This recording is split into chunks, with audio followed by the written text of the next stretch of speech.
Bonjour, bonsoir chers viewers et toutes personnes entre les deux et bienvenue dans cette vidéo, ce podcast, notre bilan sur la saison 2 de la série 3 de Doctor Who. Je suis accompagné comme à mon habitude de Mirkala. Bonjour. Comment vas-tu aujourd'hui? Écoute, comme un jeudi.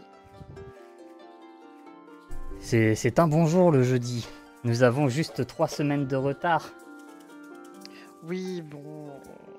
Et en vrai, que dis-je, 4 semaines parce qu'on a complètement skippé Joyeux Noël. C'est vrai qu'il y a Joyeux Noël que je n'ai pas encore regardé. Et bah, il est franchement évitable. Du coup, on peut passer directement au premier épisode.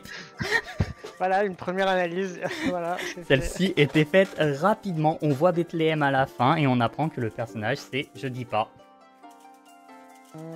Comme ça, t'as plein de suppositions.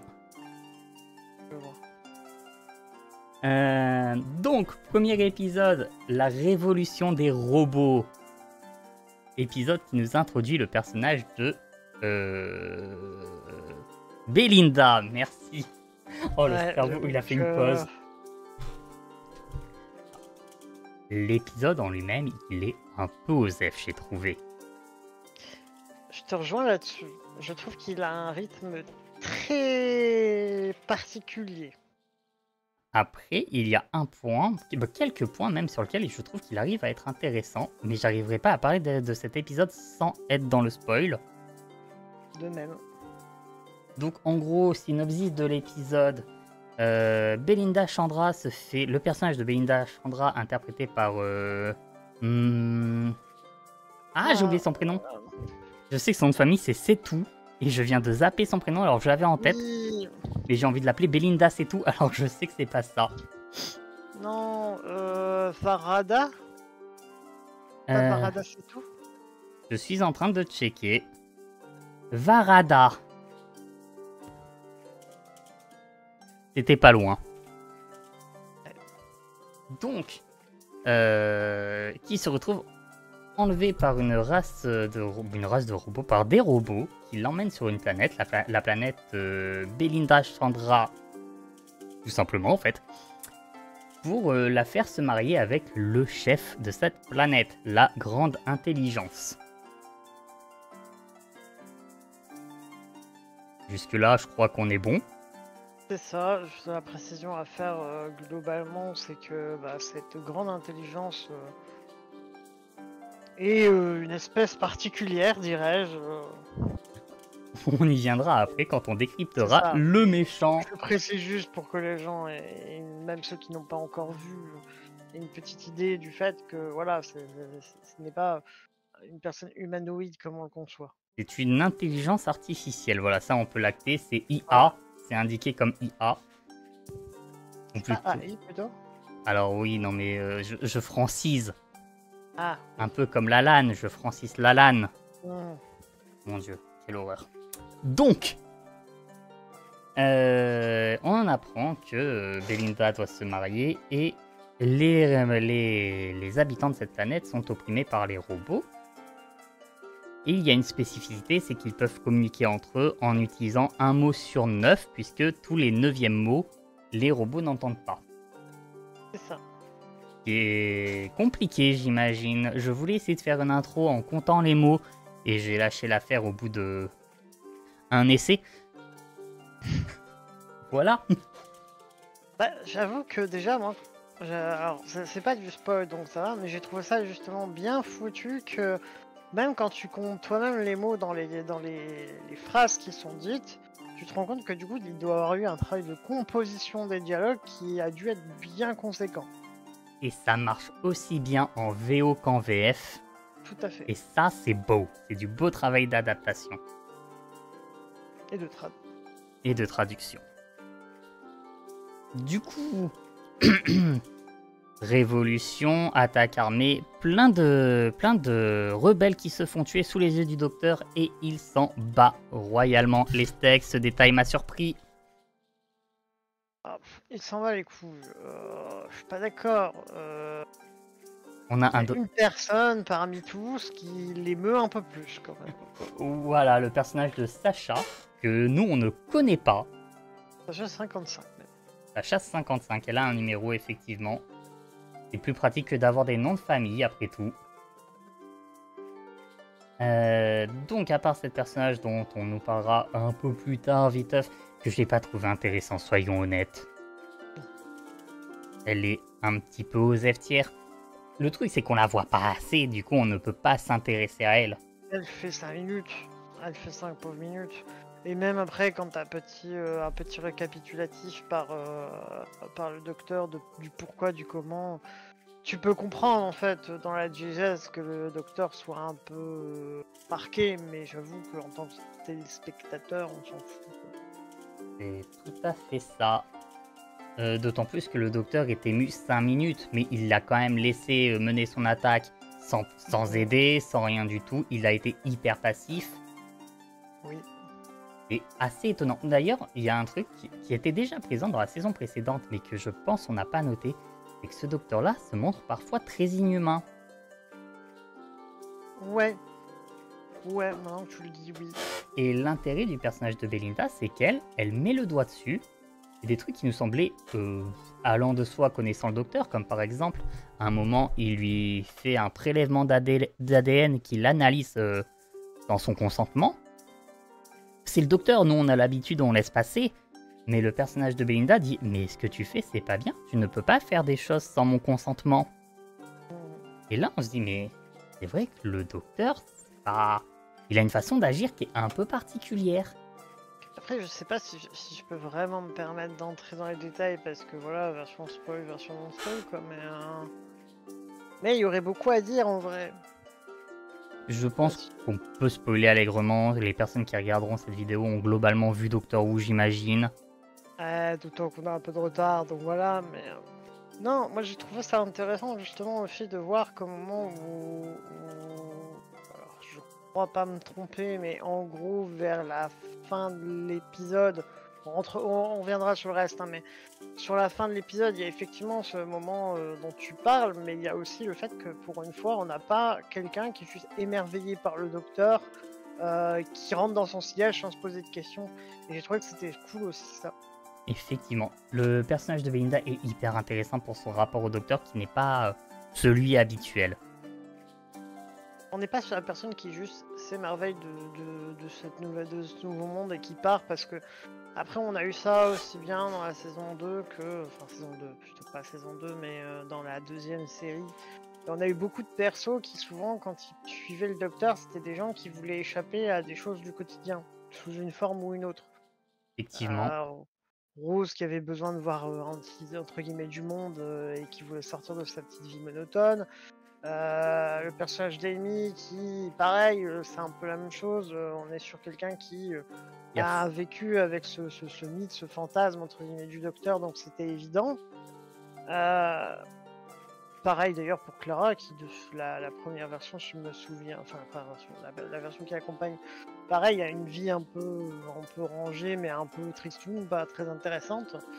Donc il y a un peu ce côté du je veux changer de vie. Là c'est presque si Belinda est pas dans le bon, moi en fait je m'en fous de ce que tu me proposes, je veux juste rentrer chez moi. C'est tout à fait ça, et ce sera encore plus accentué pour l'épisode d'après, mais on en parlera dans la prochaine vidéo, dans le prochain podcast.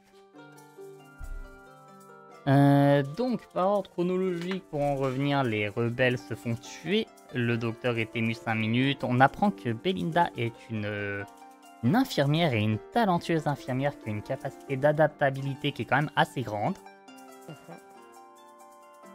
Puisqu'elle aide les rebelles qui sont blessés donc, dans leur base, en apprenant un peu sur le tas, puisque c'est pas du tout les mêmes produits que sur Terre. Là, on voit justement que c'est... Ils font même la blague hein, le docteur et l'infirmière qui... Je sais pas si c'est ce qui va les définir à terme, j'ai pas l'impression. Non. Mais ça a été assez appuyé pour que je me dise qu'il y avait vraiment une volonté de rentrer là-dedans, tu vois. Il y a eu une petite bague un peu taquine en mode oui, pendant que les docteurs restent assis, c'est les infirmières qui font tout le travail. Ouais, c'est ça. Mais ça va avec ce côté du justement pointer un peu le côté inhumain par moment, c'est genre C'est un peu ce qu'on souvent les gens reprochent, c'est que les infirmières sont censées être là pour le social, le contact humain et les soins, et les docteurs sont juste là pour la théorie et sont beaucoup plus froids avec leurs patients. Je pense que c'est un peu ça qui a essayé d'être appuyé à ce moment-là, c'est ce côté-là, genre, je sais pas si c'est parce que la traduction est pas passée comme il fallait ou autre, mais je pense que c'est ce truc-là justement qui voulait être appuyé, le côté du oui, tu es là pour résoudre les problèmes, mais peut-être pas en te penchant sur les bonnes choses. D'ailleurs, c'est quelque chose qui est aussi appuyé un peu par la suite, mais pareil, on en parlera dans un autre épisode, puisque c'est un autre épisode dont j'allais parler. Je suis d'accord avec toi sur cette analyse, je te rejoins. Belinda fait donc preuve d'un certain courage puisqu'elle se sacrifie pour épargner les rebelles, sachant que les rebelles, eux, ne l'acceptent pas. Ils ne la connaissent pas, c'est que le docteur qui l'a imposé. Mais, donc sacrifice. Et on découvre par la suite l'identité de l'intelligence artificielle, qui n'est autre qu'un personnage qu'on a vu au tout début de l'épisode et que je n'ai pas cité, l'ancien petit ami de Belindra. Alan, je crois. Alan, dont le diminutif est Al, et si tu caches le bas comme c'était le cas, ça fait AI. Ouais. Voilà, Al. Et Al, ben, il était juste frustré que sa meuf l'ait quitté. Ah, il faut quand même préciser d'ailleurs que si Al se trouve dans cette situation, c'est parce qu'on voit au début effectivement qu'ils sont en couple. Alors c'est un couple qui est très maladroit hein, quand même. Mais il lui a offert du coup cette fameuse étoile. Donc le certificat d'attestation, oui, effectivement. Tout à fait.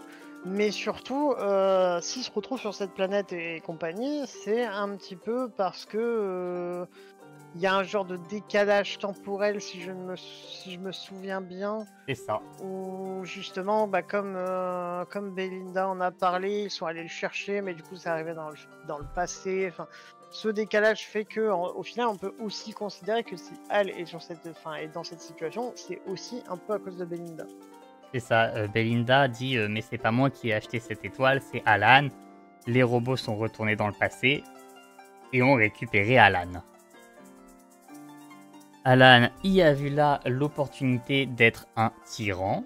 Comme il le dit, tuer des gens comme dans un jeu vidéo, mais dans la vraie vie, ça l'amusait. Excellent personnage, hein, vraiment. Le cœur sur la main, mais celui des autres.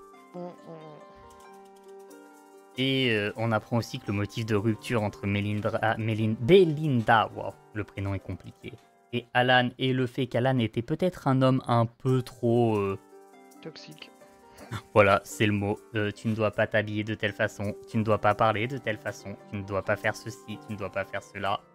Ne soyez pas comme ça dans vos relations de couple. Très empressé, je crois qu'il a demandé en mariage aussi, à un moment en mode oui, non mais tu vas devenir ma femme, et puis ceci, et puis ça.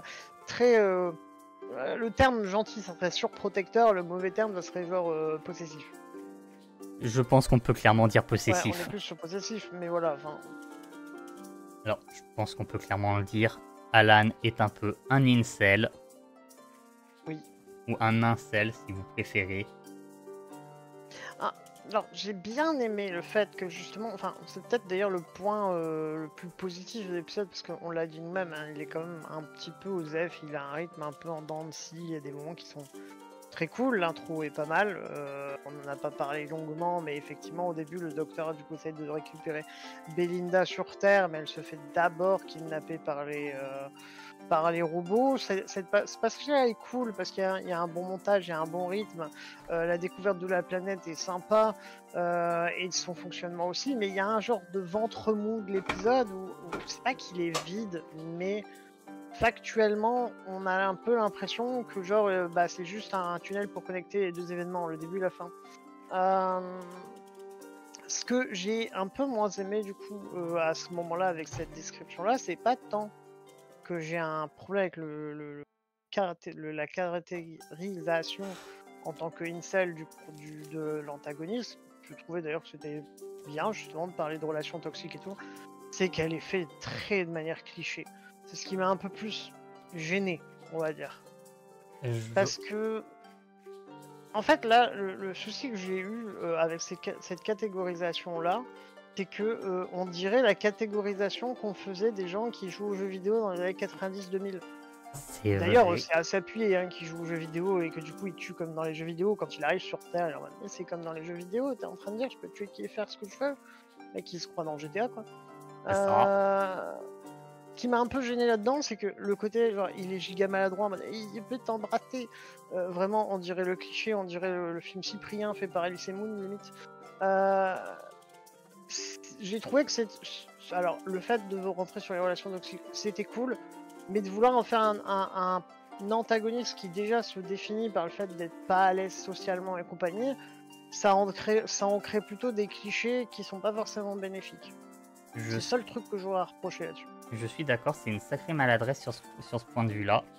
J'aurais aussi aimé que la personnalité d'Al soit plus creusée, dans le sens où sa relation avec Belinda, on a juste le retour de Belinda, on n'a pas vu à quel point il est toxique, on l'a pas On a vu 2 constaté. minutes au début pour le présenter comme étant gentil, et 2 secondes à la fin comme quoi il était toxique sur une petite scénette qui dure 20 secondes quoi.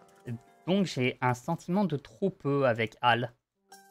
Trop peu, et comme je dis, je pense qu'il ça aurait été plus bénéfique justement d'en faire un personnage juste banal, parce que le peu qu'on en montre en termes de, tu le disais, en termes de profondeur de personnage, c'est il est maladroit. Au début, on te le présente comme étant sincèrement gentil et amoureux avec Belinda, en fait, c'était juste parce que c'est un gros connard fini. Il joue à la console. Encore une fois, ouais, ça fait très cliché. En fait, on aurait eu un homme banal avec un métier, parce que là, on ne demande même pas qu'il ait un métier. Genre, le seul moment où on le voit sur Terre, en dehors des 2 scénettes, c'est quand il se fait kidnapper dans sa cave, en train de jouer à Counter-Strike ou un truc comme ça. Donc, ça fait vraiment très très cliché.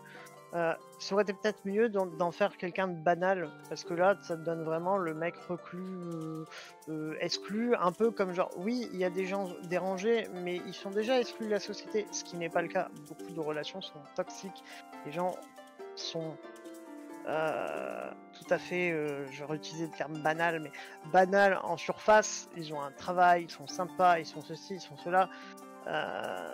Ce qui n'enlève pas le fait que pour autant ils peuvent battre leur compagne ou leur compagnon en rentrant chez eux, que ce soit un homme ou une femme d'ailleurs.